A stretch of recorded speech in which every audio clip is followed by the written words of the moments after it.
I grew up in Iowa. If you haven't ever been there, a lot of corn grows there. Like, a lot of corn. And it makes sense why everyone in high school either drank, used drugs, or made crotch circles on the weekends. Now, I don't live anywhere near that place anymore. And it's just not because of all the corn and boredom, but because something lives in those fields, migrating between the fields without ever being noticed, except by me and a few of my friends on a foggy October night. We had gone out for the typical reason. One of my friends had found a way to get a case of beer, and we were going to finish them off. Most weekend nights there was usually a party somewhere, but tonight we couldn't find anything. So we drove for a while, drinking in the back of my buddy's truck and throwing the cans out. The night didn't start out foggy, but when it rolled in thick.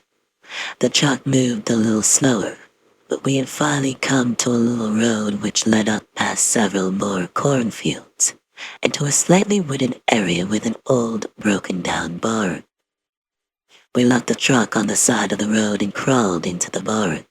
It's cold, so our dumb, drunk minds thought it would be a good idea to start a little fire.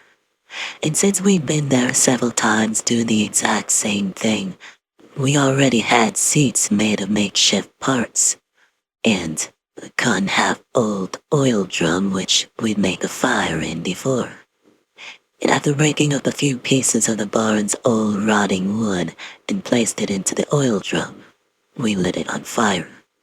The heat of the fire filled the room, or the beer warmed me up quickly. I'm not exactly sure which one it was, but anyway. We joked and played little games, then made discussion about the different ways we planned on getting the hell out of that little farm town once high school was over. Now, one of my friends stopped our conversation and claimed that he heard it tapping on the outside of the barn. But after waiting a minute to no results, we returned to our drunk-fueled discussions. Second time, we all heard it.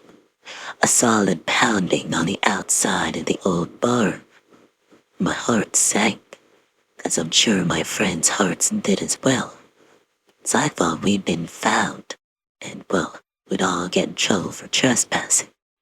And of course, we're all underage with a box of beers. None of us moved. We just waited for someone to enter, but no one did. Just another pounding on the side of the barn. And I and another one of my buddies stood and walked to the entrance. We kicked out, but the fog and the darkness had made it hard to even see the corner of the barn. I used my phone's light to look around us. Even with the light, it was hard to see far into the fog, so we went to check it out. We both grew at ease when we realized that the sound was coming from a tree branch blowing in the wind and scratching at the side of the barn. While we were headed back into the barn, I thought I saw movement in the fog, so I went to check it out. I looked through the corn for a while, seeing if there was anyone walking around. I even got the idea to start whistling at one point, and that way to where a dog would respond in some way. And there was the corn stalks rustling around me, but it was only because of the wind. And when I returned to the barn, it seemed like the fog moved around the entrance, as if someone had walked through it. But, again, I chalked that up to the wind blowing the fog around. My worried friends were relieved that there was no one outside and the small party went on. Now maybe I was just incredibly drunk. But I heard another noise which sounded more like something howling with the wind, not the howling of the wind. Oh, it's probably just the wind blowing through a different part of the barn, one of my friends told me when I finally brought it up to them. And I told them that I was going to check outside again. They paid no attention to it. And at first, It seemed as if the fog moved as if someone had just stood in the doorway. And when I turned the corner, I found that the branch which had been scratching the side of the barn had been broken and torn off. I assumed it was one of my friends, and I returned to find out that a few of my friends had fallen asleep while the other two laid back, smoking a joint. The entire barn reeked, and I went and sat next to them, but I didn't smoke. I'd only watched outside. A bad feeling was pulling at my consciousness, which I couldn't place. At that point, I wanted nothing more than to leave, but I didn't voice it to the others, only continued to have conversations with the ones still awake, which dwindled quickly. A shadowy figure walked past the window, and I tried to point it out to the others, but by that point, I was the only one still awake. Now the nearest person to me got angry when I woke them, and nothing stood in the window to prove my claims. He told me that I was probably just really drunk, and I accepted the claim as I started to fall asleep as well, after setting a really early alarm on my phone. No, it wasn't my phone that woke me, but the sound of something scuffling around our stuff. At first, I assumed it was an animal. My head was spinning. I couldn't see very straight. And through my blurred vision, the fog which was entering the old barn, it appeared to be a naked person. Maybe a tweaker rummaging through our stuff. And in my drunken stupor, I managed to gurgle up some form of a shout at it, and it ran for the open barn door after hunching down to all four.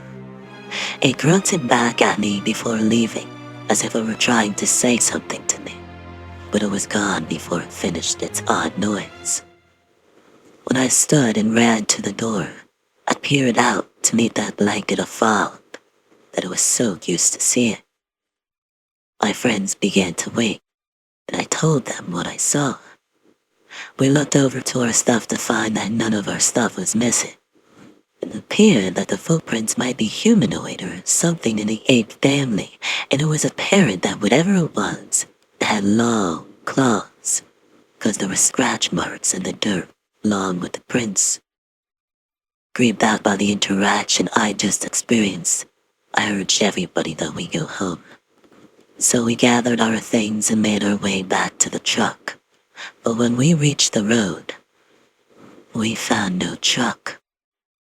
We checked all directions of the road to make sure we hadn't parked it somewhere else, but it was indeed missing. That's when my friend who owned that truck realized that his keys were gone. That's what the thing had been searching for. One of my friends pointed out the imprints caused from the tires, and we followed them to a point where the trail led into the cornfields. We followed the trail of broken corn. The amount of damage done to the fields was immense. We felt bad for the farmers the farther we followed the trail into the forest of corn. We eventually walked upon the truck just in the middle of the field. When we searched it, we found nothing wrong with the truck or anything missing from it other than the gas necessary for it to get there. When my friends walked off to go to the bathroom, we heard him scream.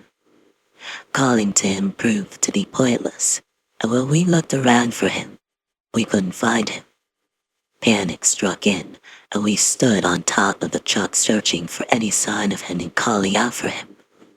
And I noticed something move the corn around near the truck, and I told my other friend to go check it out. He ran back shortly after and told all of us to get in the truck. He locked the doors once we were all inside. We watched out the window. And all of a sudden, a loud bang came from the side of the truck, and it sounded like something went underneath the vehicle and began to scratch at the bottom of it, as if it were trying to dig into it. My buddy tried to start the car a few times, but it refused to start, and the scratching continued, and we tried the truck one more time, Sparks flew out from under the hood and a fire erupted on the ground. Whatever had been scratching at the truck had scratched open a fuel line and gasoline had poured all over the ground. My friends and I lunged from the truck and all immediately stood and looked to see the cause of the scratching. But it was gone, and the fire grew quickly, consuming the truck. When we regrouped, another one of us was missing. As we took off running from the truck and the growing fire, something lunged at us, knocking us down. I felt several nails digging into my skin, but I couldn't get a good look at it as it thrashed me about. It ran off into the corn, leaving my friends and I bloodied. Once we were standing and we had our wits about us, we ran back to the road, and I saw for the last time in between the rows of corn a fleshy white person running through them. Whatever the stalking mass in the corn was, it didn't like the road. The fire devoured the entire field until the fire department finally showed up and put it out.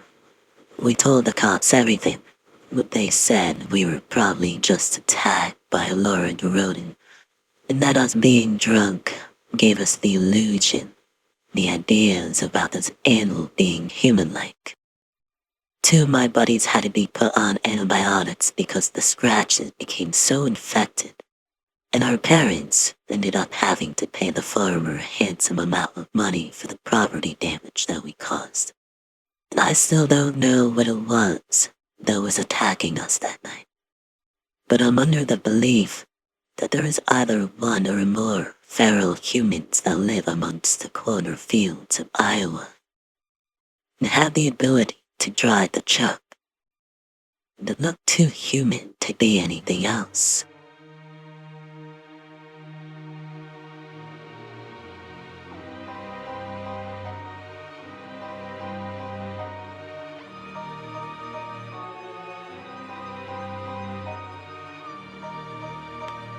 Beyond the veil is dark, and beyond dark, the heart that must be slain. The veil is everything you know, and the dark, olcshire. This was the message handed to me as per my grandfather's will. It was peculiar, but nothing unusual. As far back as my childhood, my grandfather would impress my molding mind with thought-provoking riddles, cleverly scripted scavenger hunts and the like. Even from the grave, it seemed, his last wish was to impart one last game of mental quandary. I missed him so, and the idea that this was as cherished to him as it was to me filled me to the brim with bittersweet joy only deep nostalgia could muster. I knew the reference of Olkshire well, being a small town in the countryside far west. Few people were known to reside there, but many spoke eerie, ghoulish stories of the place. Journalists often visited its simple folk, bombarding them with inquiries that only proved to annoy. Eventually, after an instance of trespassing that ended in violence, visitors stopped harassing the town out of respect or fear for its quiet occupants. They just wanted to be left alone, is all. I could sympathize, and though I would normally never touch such waters, I sought passionately to discover the answer to grandfather's riddle. Surely, my intentions wouldn't be met with similar animosity. Optimism floated my spirits as the taxi ferried me to the uneventful Olkshire. As expected, I was greeted with quiet, cobbled streets, with even quieter residents passing me by on the sidewalk. At first, I thought they did not want to bother me, only to prove myself wrong when noticing several of the dreary townsfolk peeking at the corner of their eyes just before I left their view. They were aware of my presence, all right. That same earlier optimism did not take long to sink into uneasiness. They were watching my every step, cold in their sideways expressions and silent in their vigil. It was already clear interaction would prove the most challenging aspect of my visit. The town itself was simple enough. Everything from stores to houses sat side by side along a single, winding stretch of street, short enough to traverse easily, though long and curved enough to not see from end to end.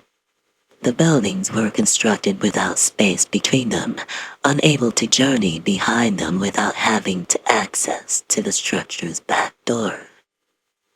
The buildings were constructed without space between them, unable to journey behind them without having access to the structure's back door.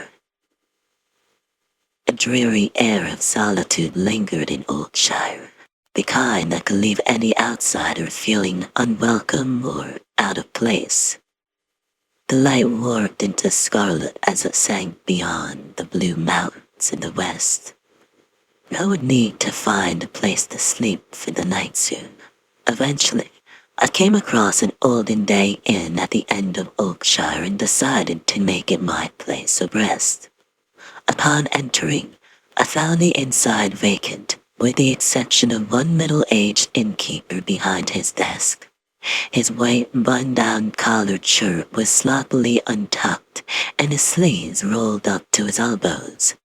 He wiped his spectacles with an overused cloth as he listened to the radio static. I couldn't understand a single word that buzzed from its speakers.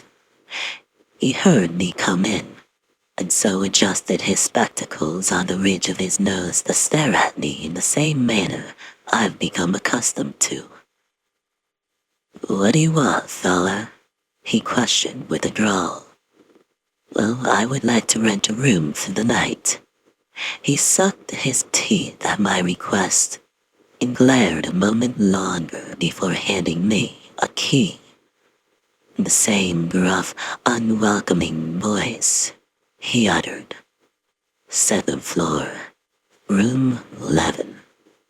I thanked him and offered to pay, yet he refused. He insisted I pay him in the morning. Something about service before payment. Such professional response, given everyone's behavior, sounded strange to me. In a way, it proved to further unnerve me. Grandfather must have counted on the social tribulation I would need to endure to solve his riddle. He was known to include unusual problems to his games, though never to this extent. I would have to muster all my inner resources to solve this. The way to my room was worn down, almost decrepit. The instability of the stairs was unquestionable, and the portraits hung along its ascent were dusty and faded. When I reached the 2nd floor, the conditions were no different. The floor creaked unusually loud with every step, and the wall paint peeled in many places. The doorknobs and hinges all rusted to a urine color. When I reached room 11 and shakily fit the key into the lock, something moved abruptly on the other side. I froze then and there, my hand quivering, with key in hand. I dared not move for fear of what lay beyond that portal. I gulped hard and slowly positioned my free hand on the pistol I kept secret on the inside of my pants waist. When enough courage was mustered, all motion appeared to slow as I slammed the door open. My pistol was drawn faster than I thought I was capable of, yet my aim convulsed under the stress. It pointed wildly into the darkness. Nothing stirred beyond what I could see. Just to be certain, I waited a moment more before inching to the light switch. When I flipped the switch, I immediately refocused my uneasy sights. And again, there was nothing. The switch turned on a single lamp on the nightstand beside the bed I was to sleep on. The room, surprisingly enough, was practically spotless. The paint was perfectly level and without tears, the bed inviting in its presentation, and the curtains crisp. Nothing seemed amiss about this room. But then again, that was even more unusual. I did not withdraw my firearm until I checked the closet, bathroom, and every corner of the chamber. Proper furnishing aside, nothing was here. I know I heard something mere moments before. I dialed the front desk from the large phone that sat on the nightstand. The innkeeper answered, irritable as ever, ensuring no one had been in that room. Matter of fact, he stated, ain't nobody else checked in tonight. I apologized and thanked him for his time before hanging up. It makes sense, considering Olkshire's infamous stance with outsiders. I should have expected as much, but such information did little to lower the hairs on my neck. I retired for the evening, pistol under my pillow and lamplight on. I kept the bathroom light aglow as well, for who knows what deranged thing could stalk me from there. Nothing happened for the remainder of the evening, but I still didn't sleep well. At the first sight of dawn, I readied myself for the day. The movements were sloppy, and it was difficult to keep my eyes open. When I journeyed downstairs, I was met again by the innkeeper. Expecting his initial disposition, I made an effort to keep our transaction brief. I handed him the going rate without making eye contact. Thank you kindly, sir. You have a blessed day now, you hear? My words stumbled away from me as my blood froze to his cheerful, glowing words. They were so bright, good-willed, and genuine. It was, without a doubt, the same man as before. Yet what became of him? I must have stared at him long since he tilted his head in concern. You all right, mister? Need me to call the doctor? No, I'm all right. I sped immediately to the exit. I knew he was waving at me with a smile. I could feel it. The second I reached the sidewalk, a mother and her child passed me with a lovely "Good morning." And in fact, everyone who passed me did. They were merry, kind, and equally unnerving. It wasn't right. Nothing was right. I could feel my face contort the longer I kept the facade of cheerful replies. I had to get out of town. It was too much. There was something unnatural going on.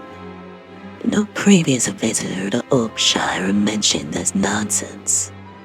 When I initially arrived in Olkshire, the police station was the first building in sight, while the inn where I slept sat on the opposite end of the town's snaking design. Yet, when I passed the police station, the inn greeted me just beyond it.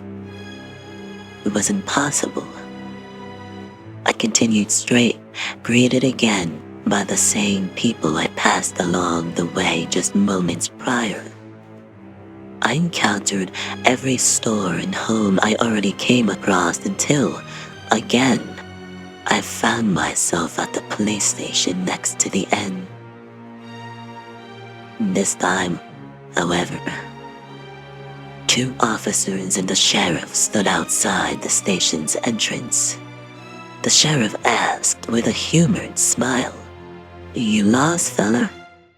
I couldn't do anything else but panic, desperate to escape this nightmarish place of smiles.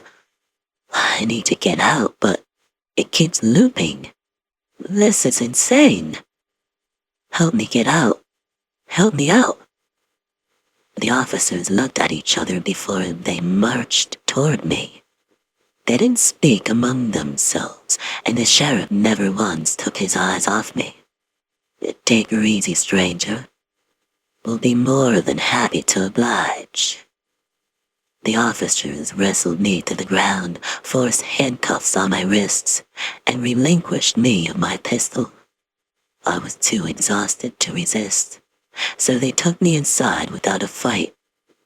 I was dragged to the station containing only one office and 2 holding cells. They threw me in and locked the door behind me. When you're good and relaxed, we'll let you out. Take her easy till then. They brought my pistol to their office before leaving the station. I was entirely unattended. I sat there, bewildered at the recent events. The town looped endlessly. Everyone smiled unerringly, and no one seemed aware of anything unusual about it. My questionably sane pondering was interrupted by a hoarse voice that addressed me from the other cell. His clothes were torn, covered in dirt, and his brown hair was long and unruly. A sense of helpless defeat hung in his glazed, unfocused eyes. His voice was strained, as if he gave up any need for it a long time ago. You fell asleep here, didn't you? I nodded, to which he let out a heavy sigh. Welcome to Olcshire, kid. The happiest place in hell. Listen up. My neighboring cellmate proceeded to tell me about Olkshire, and how the place we were in was not the same town we visited. That those before us who spent a night in Olkshire's inn woke up in this other shire. He also elaborated it was the townsfolk's reason for being so disgruntled with visitors. They knew full well outsiders don't wake up where they slept, so they changed their demeanor to deter unnecessary disappearances. Apparently, they only sought to let a few people reside in the inn a year. How do you know this? And why are there no missing persons reports? Learned it from the guy before me, who learned it from the girl before him, etc., etc. Also, no one knows we're missing. We don't exist in the real world anymore. At least, that's what the sheriff told me. Any further questions failed to emerge from my gaped mouth. No one was looking for me. My family, my friends, no one knew I existed anymore. I couldn't believe it. I wouldn't believe it. Before you have the same freak out I did, hear me out. Since you're here, I'm going to be taken away. They have something under Othershire, something that made loud noises the night my first cellmate was taken away. If this is anything like the books and films, this crazy cycle might stop if you get out of here and kill it. He tossed me a crudely crafted key through the bars that landed at my feet. It's a skeleton key. I would have used it, but I don't have the energy anymore. I've been here so long. You have what's needed to end this, so you won't need me anyway. I was confused for a moment at his words. His eyes rolled at me as he pointed to the office across from us. The fucking gun. Shoot whatever's down there. Stop those creepy, annoyingly pleasant phonings. The front door slammed open from out of view. I took the short time before they came around the corner to hide the key under my foot. Speak of the devils. The sheriff and his henchmen stood before us, first approaching my cell with long, nightmarish grins. Y'all feel alright? Hang tight. Lavia no time. As for you, the sheriff took 2 giddy steps to my cellmate's door. His officers unlocked the cell and hungrily lunged at him. He was so tired and worn, unable to muster any meaningful retaliation. It took him away with his hands cuffed and behind his back as the sheriff whistled a backwards tune. I made my move no more than seconds after the front door closed behind them. I grabbed the key with my teeth and carefully unlocked my handcuffs, then released myself from my cell. I bolted for the office, using the key to unlock it as well. My pistol sat unprotected and still fully loaded on their desk. How fortuitous. I left the station, weapon in hand, and I found myself in an ominously vacant olcshire. The sky was crimson without the sun or mountains in sight. An unearthly tinge of light brown coated every building and cobbled stone which, for other reasons I cared not to understand, appeared ancient and in disrepair. Mixed with the bloody sky, olcshire unveiled itself to be a nightmare town of rusted monochrome. There wasn't a soul in sight, but a haunting drone of chants hummed from the inn. I sprinted until I burst through the door with the gun raised. I followed the horrid hymns, past the innkeeper's desk and into his office. And there, I found a hidden passage in the wall, left completely open. It led to a spiral staircase and, with utmost caution, I descended. The depths it reached could be impossible, yet, by then, I was already aware of the impracticality in thinking anything ordinary as native to olcshire. When I reached its bottom, only a dark, solemn corridor waited for me. I held the pistol in my right hand while I followed the wall with my left. It was like I stared into the gaping maw of the abyss, yawning into infinity from where no man should tread. The air grew thick with musk, and the wall I felt was cold and damp. With each passing minute, the chants grew from a hum to a loud chorus, so I knew I was drawing closer. It continued to stretch and echo on until I stumbled upon an open door at its end that flooded with a deep scarlet glow. From just outside its entrance, there hung a stench I couldn't explain, but the hymns originated from just beyond it. I quietly stepped in, and there they were. The entire town danced and sang in crooked steps and speeches around a seemingly bottomless well.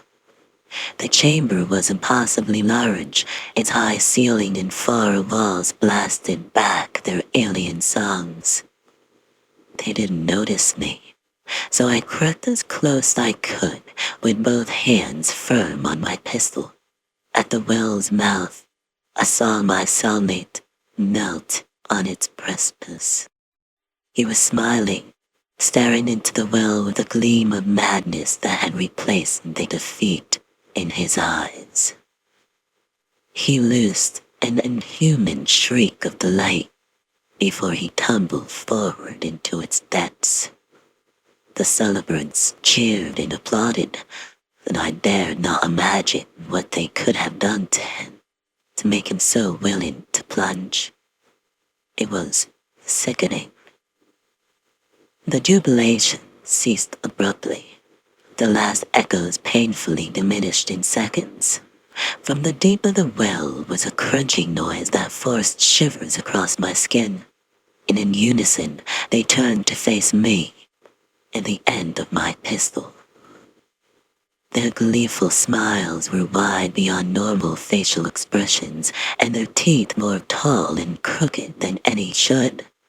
Their eye sockets were empty, yet I could feel them stare into me. I aimed in their general direction, for I was not close enough for them to grab me.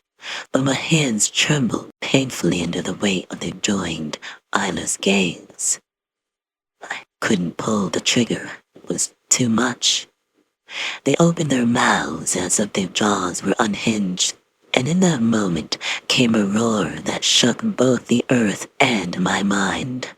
It was a shrill and otherworldly. For the time the room shook, my thoughts also shook away from anything sane. Everything in my head warped and blurred to sights and colors impossible and improbable. The noise hadn't come from them. It came from the well. Dozens of long arms erupted from the well's unseen darkness. They were slender and multi-jointed with flesh of pale obsidian, each ending in clawed hands. In droves, they seized the other Shire residents before dragging them down. And after the first was taken into the well, there remained a constant crunching noise, identical from where my cellmate fell in. I decided to take my leave amidst the chaos, yet the door from whence I came was no longer there, and instead I was forced to watch the arachnid-like arms pick them off one by one. All the while, not a single one of them fought back nor fled. They just continued to stare at me, still and unblinking. When the last of them was taken, the arms remained on the surface. There must have been at least 24 of them, and they firmly planted themselves, shaped like hooks from the walls to the ground. They tensed in their footing until their slender muscles lifted out the body from whence they came. But when it first rose, I thought myself mad for concocting such a phantasm of biology in my mind. Its torso was vaguely humanoid, though a number of shorter arms and tendrils grew from unusual places before descending into the slew of limbs that took the townsfolk. Its head was round, yet deformed. Blood-soaked teeth hooked outward from its maw, spanning most of its skull's circumference. A pair of scarlet-lit eyes beamed from above its mouth, accompanied by others more amphibious in appearance. It roared as it hoisted itself from the well, its immense size squeezing through the portal. Barely seconds after it emerged, the light in the room sank away into oblivion. I was alone in the darkness with this creature of madness personified. The only thing I could see were the eyes of scarlet as they shined intently at me. A single heartbeat pulsed. That was not my own. Shook my body in a wave of chills. The creature thing before me hissed, and its eyes drew closer. Again, the sensation resonated through me. This time, it was closer. Yet, so was the creature. A third time it came, only sooner than between the first and second beat. Then again, and then again. Its pace was quickening. I felt the pulses reverberate just beyond my pistol's end, just below the scarlet eyes that approached and glared mere feet away. Its heart, the heart that must be slain. It must be below the eyes. Its foul, warm breath extended over my whole body. I had to pull the trigger now, or it'd swallow me whole. The shake stopped. My right pointer twitched. A blast rang out. And something small struck the other end of the chamber. The heat and smell of its breath vanished. Yet still I remained in the dark.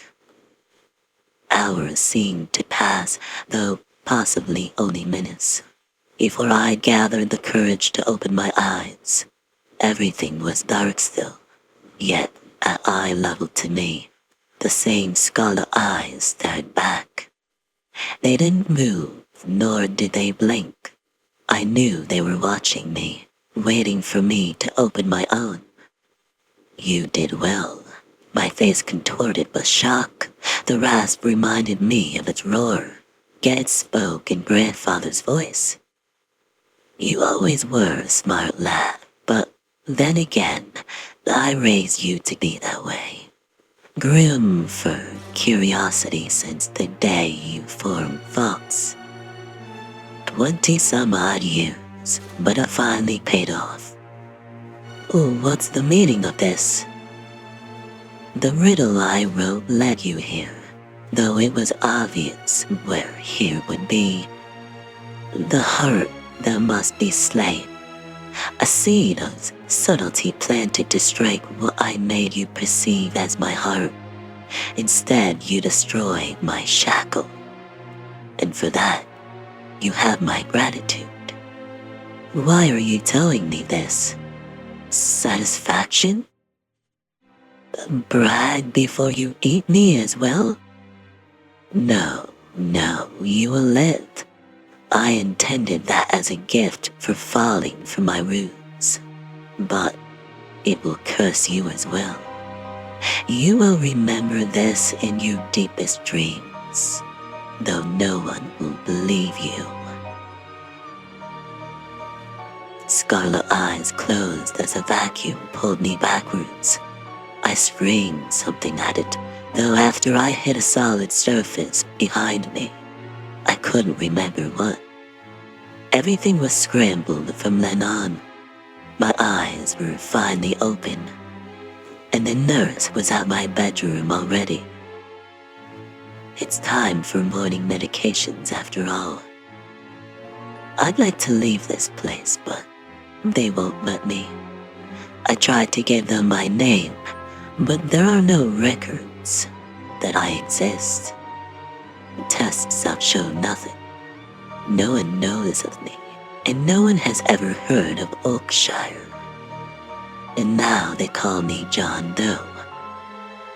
But I think that's a nice name.